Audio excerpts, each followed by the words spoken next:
Welcome to Aleppo. I love Aleppo and this is why we have come up to the top. Your new Habibi. My new Habibi is flirting with me now. Molly has managed to get some fans. Nice to meet you.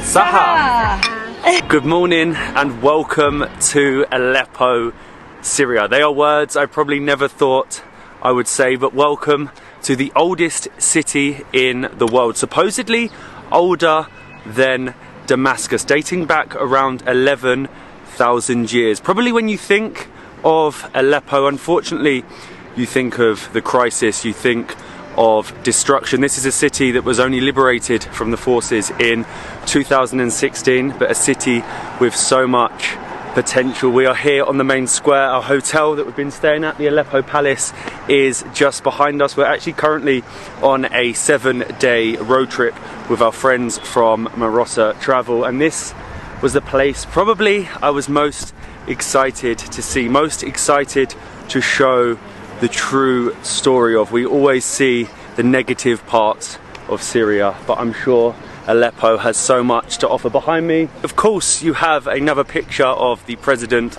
Assad. You see him absolutely everywhere. But we have around 24 hours to explore this fascinating city. Welcome to Aleppo. The city is a little bit quiet today because it is a Friday, but you will see behind me the absolutely humongous Syrian flag. I feel like this one might be bigger than the one in Damascus. They have a bit of competition. You also have the Martyrs Monument here to commemorate the fallen soldiers, and actually on this square there was 2 suicide bomb attacks to target this hotel behind us. Actually what you see, everything has been reconstructed, but it's great to see that, you know, everybody's still out. The resilience of the Syrian people out enjoying the main square on a slightly warmer Friday morning. And of course, you have a huge I love Aleppo sign, multicoloured, right in the centre. I hope that we will love Aleppo at the end of exploring it, because I'm standing right next to the big sign. It probably isn't the thing you expect to see. There it is. We all love Aleppo.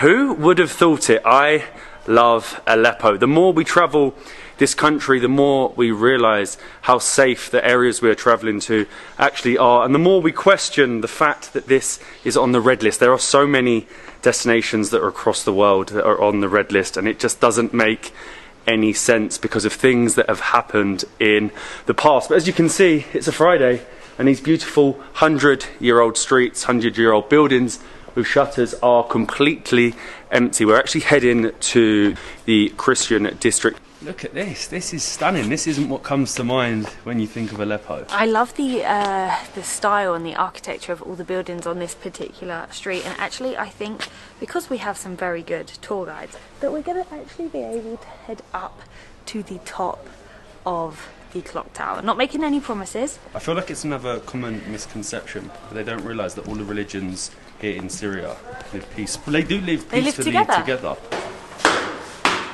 We didn't even check out the inside of the Maronite Cathedral. We've come up to the top. God, I'm out of breath, this is so bad. Up to the top to get the views over Aleppo and to be some of the only people ever allowed up the top of this 14th century cathedral. And this is why we have come up to the top, to listen to the church bells ringing at midday. Wow. On the rooftops of Aleppo. The rooftops of Aleppo. It's getting loud. We're getting closer. Oh my god, look!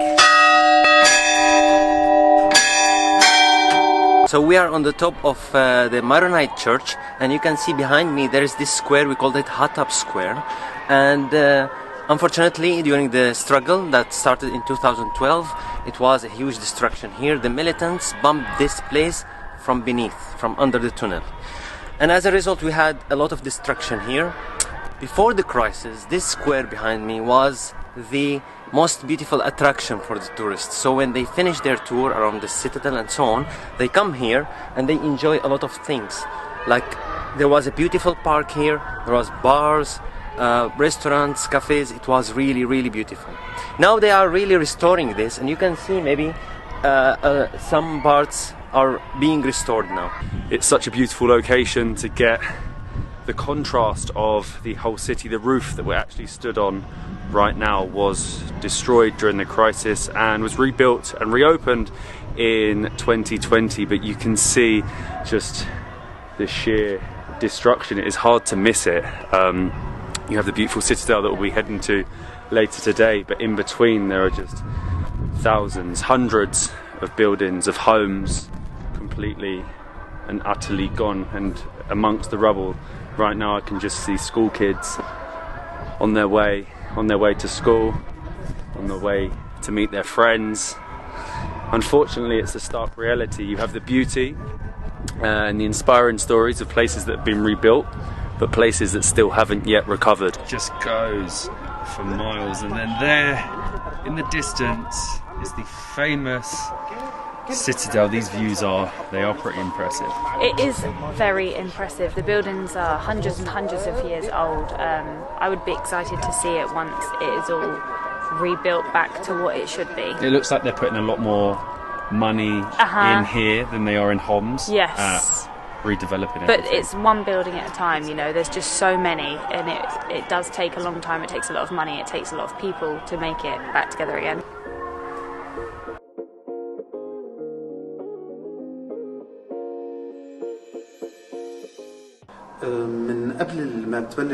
So before the war, the people in charge here, they gathered and did the restoration here. So the pictures that they gathered before the war, it helped them to make the restoration and bring the place to the same shape as it was. So from the first mortar that hit the church, they sensed the danger and they wanted to protect the icons, the valuable things inside the church. So the people here then, they took all the valuable things and they hid them in a secured place. They did the restoration for all their people houses to let the people come back to their houses, and then they start with this church because he said church is useless without its people.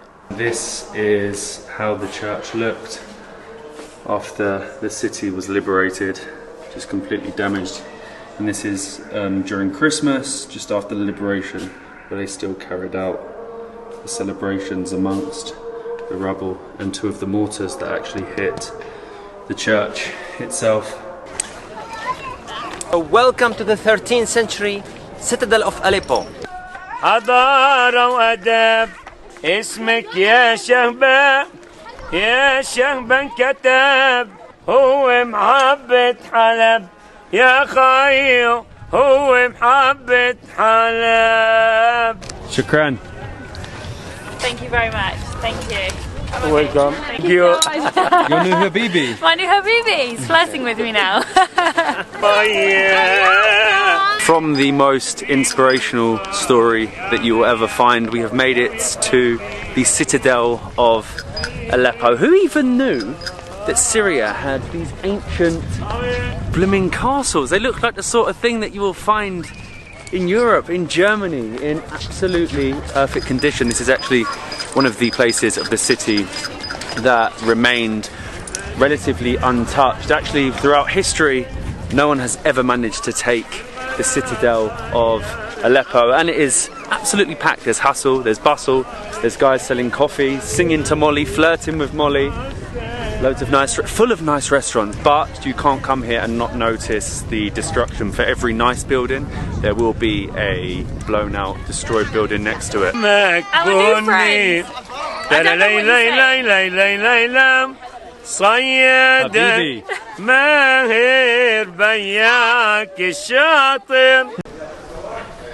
Wow, look at this. They've even got like their own little moat that actually never had any water inside, and actually during the crisis the forces trapped 25 of the Syrian army inside the citadel, but they managed to defend it. So 25 of them for 4 years managed to fend off all of the forces.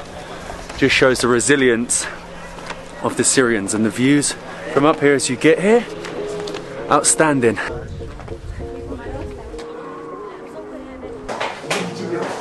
Wow. Wow, welcome to the views from the Citadel. So, to my left you can see over the entire old city that was inside, and to my right you can see the vast city of Aleppo today. Wow, like, I was not expecting the views to be like this at all. These views are too much. We have come up the windmill tower, which I think is the highest point of the Citadel, and you can really see how vast the city of Aleppo is. From up here it's hard not to notice some of the destruction, but you can see the rebuild that has taken place, and I just think it's incredible how this Citadel, after everything it has been through, has never been taken. 25 men for 4 years, and they won, and it's here, and it's amazing. Like, you need to come to Syria and see some of the best citadels, best castles, best preserved citadels that you'll find anywhere in the world.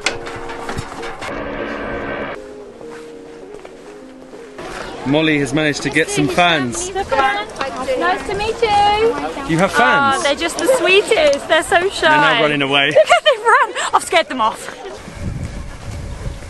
Now that my Habibis have run off, I also they were like 5 have years had old. to run off. They were 5 years old. They were older than that. But we're now actually walking to Aleppo souk, which was the biggest souk in the world. I think it was around 10 kilometres, is that right? 10 kilometres long, apparently. Absolutely crazy, and on the walk through you will see the destruction through Aleppo, and you know, as we said in it makes Homs, you angry. Yeah, it does make you angry actually. You know, these are people's homes, these are their lives, this is their businesses, this is the whole city's life, you know, and it's just been completely destroyed for what? So I'm glad that we have been able to see lots of people enjoying the Citadel as they should, and now hopefully in the souk.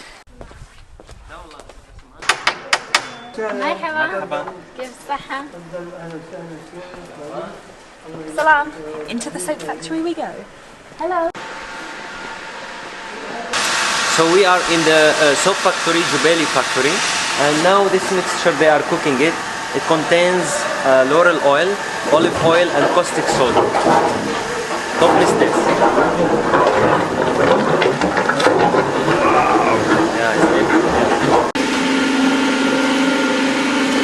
I must admit that this does not look the most appetizing. It's like green sludge that goes around, and it's like super hot, but it smells good. And the most important thing is they've been making soap for over 800 years. It's like a family business here in Aleppo. They did have to do some restorations to their soap factory, but they actually export the soap around the world, and you can actually buy some here in Aleppo. I mean, I was not expecting a soap factory to look like this. So this is what supposedly goes into your I'm not sure I'll put that on my body. That sludge that they were mixing actually ends up looking like this. So once it is all mixed, they bring it here, lay it out, and wait for it to dry. It's so enticing. Yeah, I mean, I want to run on it. All I want to do is run on it or put my hands in it and squidge it. What are we buying? Hello. We're just going to check out the selling section so we can see what we would like to buy. Wow, thank you so much. Shukran. So inside you have all the different flavours. Which this smells nicer, doesn't it? Oh, thank you. What flavour? This is Laurel Perfume. Shukran. Thank you, shukran. Shukran, thank you so much. Thank you. Yeah, that's what we've got. 2 handmade soaps with hundreds of years of tradition for 10,000 Syrian, so around about $2 US. But this is another part of the old souk, the largest souk. Crazy to think this was the largest souk in the world. So much of it has been destroyed, and they're currently trying to rebuild as much as they can. They think around maybe 10% so far has been... Oh wow, the difference, Molly, just by going round, has been restored. The problem is the shops have been restored, but there's no shop owners. No, there's nothing here at the moment, but I can just imagine what it would look like. I just love the style of this, keeping it traditional and making the biggest souk the biggest again. We found some shops and some people. This is actually the first souk that was restored, and you can see they're selling hammocks, swings, all sorts of like rope things over here. We've got a sweet shop, we've got clothes. I could see Matt in that sweatshirt and hoodie. It's a child's sweatshirt. That will not fit me. I'm too fat. He doesn't know. He doesn't know. Ah, thank you so much. This is Aleppo pistachio. Aleppo pistachio. Thank you.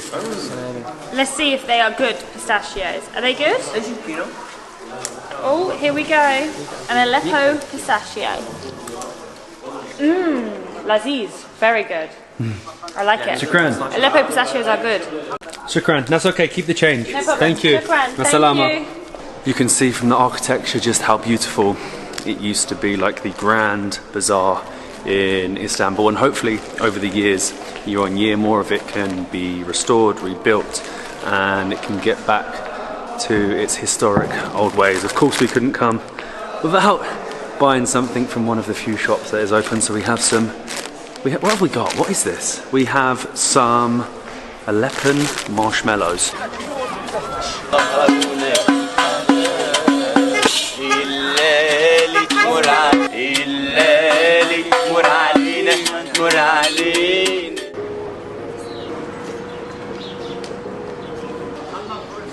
Shukran.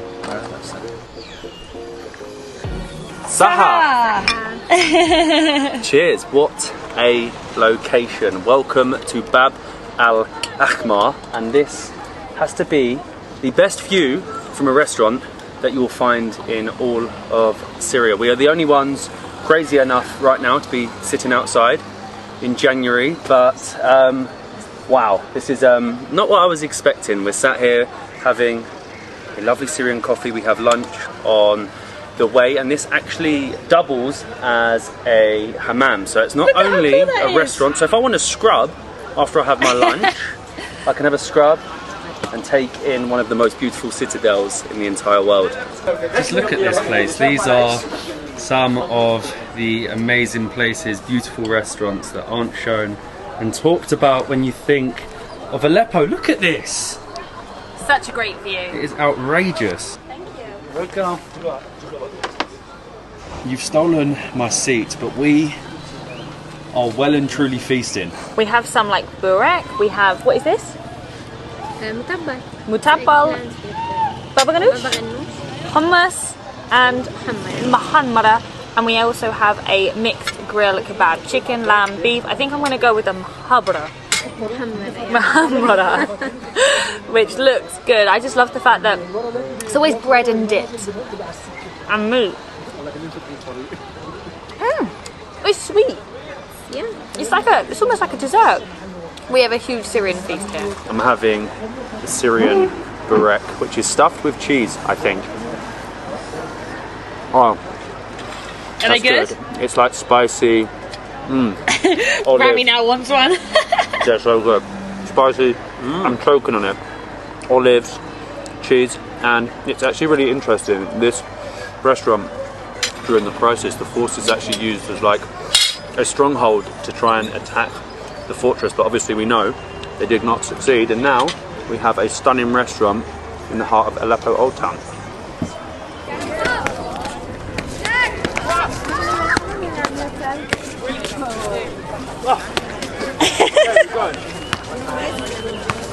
And round?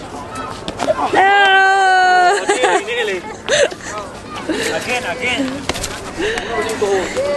They're better than me. Nice. Oh.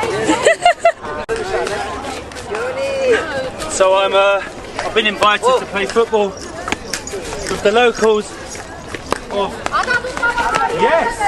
Aleppo.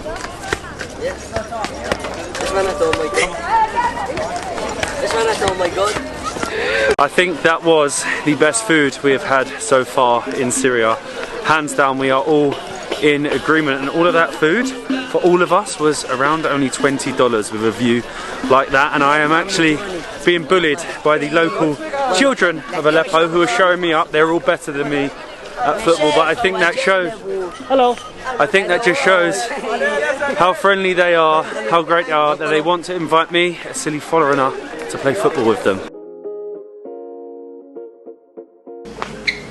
Good morning from Aleppo, Syria. What a city, what a day. A place that I've seen in the news numerous times over the years for all the wrong reasons, but I think yesterday we saw all the right reasons. The people of Aleppo are definitely a resilient bunch. They really, really are. They've been through some hard times, but you can see that they are rising up, and there are so many unique and interesting things to see in this city. After having our lunch and playing football with the kids on the square, we actually checked out the Baron Hotel, which is the first hotel in all of Syria. It felt like we were in an Agatha Christie crime novel. I can't believe that this was the first hotel in Syria, and specifically this room hosted Lawrence of Arabia, to name a few people. I wonder if he liked... Can I sit on the bed, maybe? I wonder what went on. I wonder what Lawrence got up to in the bed. It's a bit hard. Not for my liking. I'm sure he liked it. Hello? No. No, you're through to Aleppo. Okay, no worries. Wait. Wrong number. To experience staying there would be unbelievable. Hopefully there'll be plans for it to reopen properly in the future. And then we found what I was most surprised about, a tiny little bar. It's time for the nightlife of Aleppo. Saha, who would have thought it? We found a little Armenian bar here in Aleppo. Good beer? Good beer? Almaza. Is yours good? Yes, very good. Doesn't sound convincing.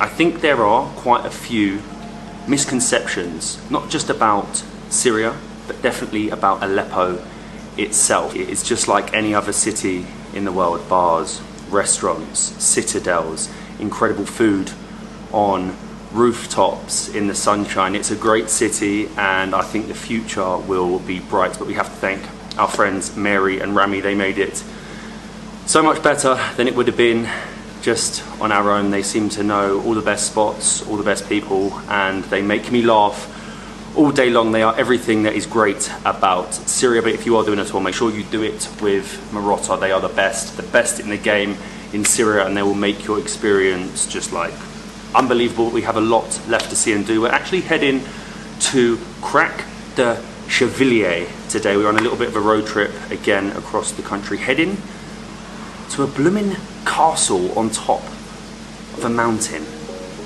This country keeps surprising me. We'll see you in the next one.